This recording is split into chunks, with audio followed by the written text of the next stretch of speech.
مولانا فضل الرحمان صاحب کہہ رہے ہیں کہ ہم اسلام آباد میں جہاد کرنے کے لیے آ رہے ہیں، تو اس حوالے میں آپ کیا کہیں گے؟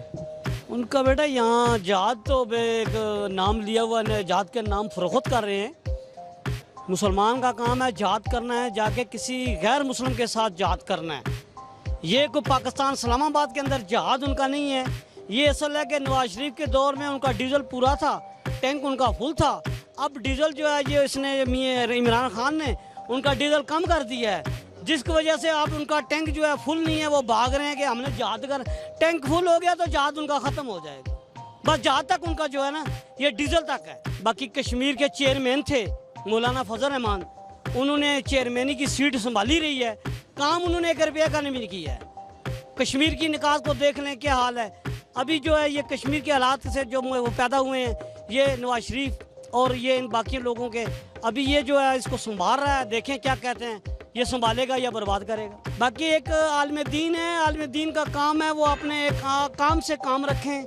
وہ یہ جو ہے دھرنا دینا یا اس طرح کرنا، یہ ملک اور قوم کے لیے صحیح نہیں ہے۔ آگے ملک بربادی۔ کل مولانا فضل الرحمان صاحب کہہ رہے ہیں کہ ہم اسلام آباد آ رہے ہیں جہاد کرنے کے لیے، تو اسلام آباد میں تو کوئی ایسا دشمن نہیں ہے جس کے خلاف وہ جہاد کرنا چاہتے ہیں۔ ان کو چاہیے کشمیر کی طرف رواں دواں ہوں، ہم ان کے ساتھ ہیں انشاءاللہ، ادھر ان کو جانا چاہیے۔ ادھر تو کوئی ایسا دشمن نہیں ہے جس کے پاس وہ آ رہے ہیں، ادھر تو انتشار والی بات ہے، کوئی ایسا مسئلہ نہیں ہے۔ تو یہ تو ملک ہے ہمارا، اپنا ملک ہے، اسلام آباد ہمارا دارالحکومت ہے۔ ادھر وہ کس لیے آ رہے ہیں؟ ان کو چاہیے کشمیر کی طرف جائیں، تو ہم انشاءاللہ ان کے ساتھ ہیں۔ وہ علماء ہیں، بہت بڑے عالم جہادی، ان کو بننا چاہیے، ہم ان کے پیچھے لبیک کہیں گے اگر وہ کشمیر کی طرف جاتے ہیں۔ اسلام آباد تو ہم پہلے ہیں، یہ تو امن ہے، امن کو خراب کرنے کی کوشش نہ کریں۔ یہ ہے، دیکھیں جی، ابھی ذمہ دار جو موجودہ حالات چل رہے ہیں، مہنگائی تو ہے، لیکن جو پچھلی حکومت تھی انہوں نے تو کوئی چھوڑا ہی نہیں ہے اس ملک کے لیے۔ تو جب بھی کوئی بندہ کسی کو چھوٹے لیول سے لے کے بڑے تک گھر کی بات کر لیں، کسی بچے کو ٹھیک کرنے کی کوشش کرتا ہے، اس کو تکلیف تو ہوتی ہے نا۔ تو ملک کو تھوڑا برداشت کرنا چاہیے۔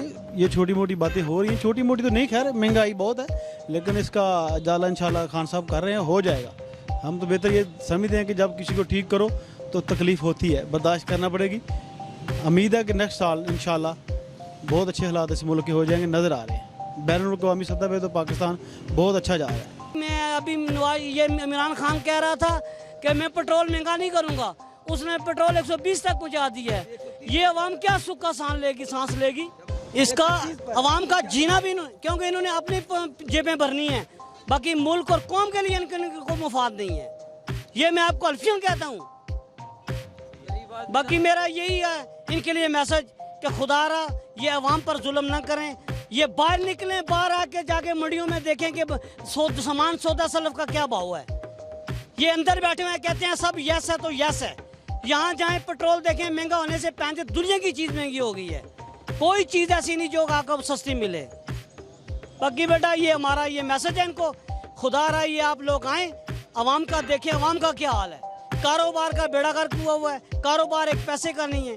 یہاں گندگی کی ڈھیر ہے، جو پانی پڑا ہوا ہے، اس کی صفائی نہیں کرتے ہیں، اس کو آ کے نہیں کہتے ہیں کہ تھوڑا سا اس کو مال ڈال کے لیول برابر کر دیں۔